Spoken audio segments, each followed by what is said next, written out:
counter.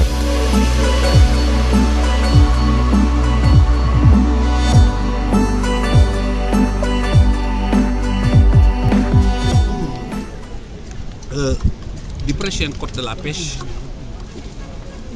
et notamment en ce qui concerne l'interdiction du filet monofilament. D'abord, ça les inquiète dans la mesure où sur 63 berges que constituent les berges de pêche artisanale au niveau du Sénégal, le monofilament est utilisé par les 61 berges. Et il n'y a que 2 berges, Kayar et Yoff, qui l'interdisent. Ensuite, au niveau national, et même pour certains bateaux qui bénéficient des licences de pêche en vertu des accords avec l'Union européenne, utilisent des dérivés et parfois même, n'est-ce pas, beaucoup plus dangereux que le monofilament qu'utilisent les pêcheurs de Guetnar. Et de la quasi-totalité, parce que je viens de le dire, à part Kayar et Yoff, c'est l'ensemble des berges du Sénégal qui l'utilisent. Cette interdiction nous pose problème. Si je m'en réfère aux documents qui m'ont été montrés par des études techniques qui ont été faites, qui montrent que cette interdiction ne repose sur aucune base. Sur aucune base. C'est pourquoi nous allons interpeller le ministre de la Pêche pour lui demander, en définitive, quelles sont les explications techniques qui sont à l'origine de cette interdiction, surtout face aux documents que détiennent les pêcheurs et qui semblent remettre en cause même cette option. La deuxième chose, c'est que, et c'est aussi préoccupant, parce que lorsque vous interdisez quelque chose, l'achat, l'importation, la détention, l'utilisation, mais c'est parce que c'est mauvais. Mais comment vous pouvez dire que c'est mauvais et ensuite, dans le même article 66 du nouveau projet, dire que pourtant c'est interdit, mais on pourra l'utiliser par dérogation. Mais les dérogations, n'est-ce pas, la dérogation de ce qui est mauvais, si on le met, c'est vraiment ouvrir la porte à toute forme de fraude, à toute forme de concussion, à toute forme, n'est-ce pas, de ce que nous déplorons, c'est-à-dire que les gens puissent s'enrichir d'une façon illicite.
Que les gens essayent de s'expliquer. D'autant plus que ce qu'ils déplorent, et à juste titre, même s'il y a une commission, dans cette commission qui a été mise en place par le ministre de la Pêche, il n'y avait qu'un seul représentant de tous les acteurs de la pêche. Et qui était mandaté par qui? Qui était mandaté par qui? Et là, la question se pose. Or, ce qu'il faut faire maintenant pour essayer qu'on n'aille pas vers une catastrophe, parce que les lois doivent, n'est-ce pas, refléter l'émanation des peuples, de ce que veut le peuple, mais on ne doit pas utiliser la loi, n'est-ce pas, pour en définitive faire du mal à son peuple. C'est pourquoi ce projet, il faut maintenant après le partager avant son adoption à l'Assemblée. Il faut, et ça doit être la règle au niveau du Sénégal, qu'on ne soit pas là uniquement dans 4 bureaux, prendre des décisions et les imposer. Il faut qu'on puisse en faire un large partage avec tous les acteurs de la pêche artisanale, leur demander ce qu'ils en pensent, n'est-ce pas? Ils donneront leurs arguments, l'État donnera ses arguments et à partir de ce moment, ça nous permettra, nous, même au niveau de l'Assemblée, d'avoir les éclairages. En tout cas, moi, en ce qui me concerne, je dis que ce problème, je vais le porter. Je vais envoyer tous les documents au niveau de la ministre et je vais lui demander ses explications. Et je pense qu'il les fournira avant que l'Assemblée nationale, n'est-ce pas, soit saisie. Et s'il ne le fait pas, même si c'est ma voix, ma petite voix, je m'élèverai, n'est-ce pas, que ça soit au niveau de la commission, que ça soit en plénière, pour dénoncer et m'opposer, même si c'est ma petite voix, à ce que, n'est-ce pas, ce projet puisse être adopté. Je vous remercie.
Contact.